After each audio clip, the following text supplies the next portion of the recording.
Le Soleil, phénomène électrique ou illusion brûlante. On nous enseigne que le Soleil est une boule de gaz en fusion, perchée à 150 millions de kilomètres dans le vide spatial. Une gigantesque fournaise nucléaire qui brûlerait sans relâche, projetant lumière et chaleur dans toutes les directions de l'univers. Mais cette version officielle, aussi spectaculaire soit-elle, ne résiste pas à l'épreuve du réel. D'abord, il faut le dire clairement, le feu ne brûle pas dans le vide. Le feu, par définition, a besoin d'oxygène, de pression et d'un support à consumère. Aucun de ces éléments n'existe dans ce qu'ils appellent l'espace. Ensuite, la chaleur ne voyage pas dans le vide. C'est une évidence physique. Il n'y a pas de matière pour transmettre la chaleur. Et pourtant, on nous affirme que cette chaleur traverserait 150 millions de kilomètres de vide glacial pour venir réchauffer la Terre. C'est illogique. D'ailleurs, si ce récit était vrai, les couches supérieures de l'atmosphère terrestre, qui seraient en première ligne, devraient être brûlantes. Or, ce n'est pas ce qu'on observe.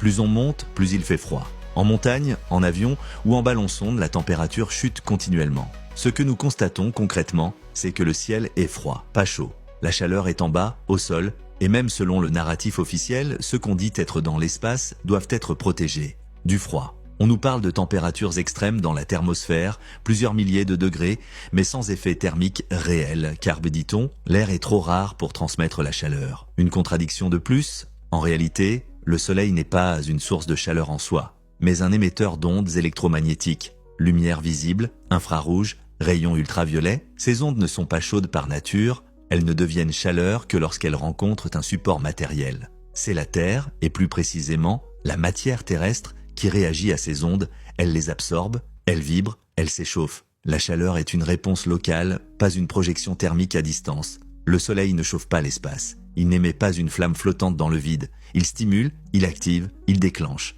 Il ne brûle pas la Terre, il la fait vivre. Ce modèle électromagnétique est simple, concret, expérimentable. Il explique pourquoi la chaleur est toujours liée à la proximité du sol, pourquoi le ciel reste froid, pourquoi le Soleil est perçu comme intense sans que l'espace autour de lui le soit. C'est un Soleil vivant, proche, organique. Un Soleil qui interagit, non un astre lointain et aveugle perdu dans un univers vide. Et cette réalité, chacun peut la constater en observant. Il suffit d'ouvrir les yeux.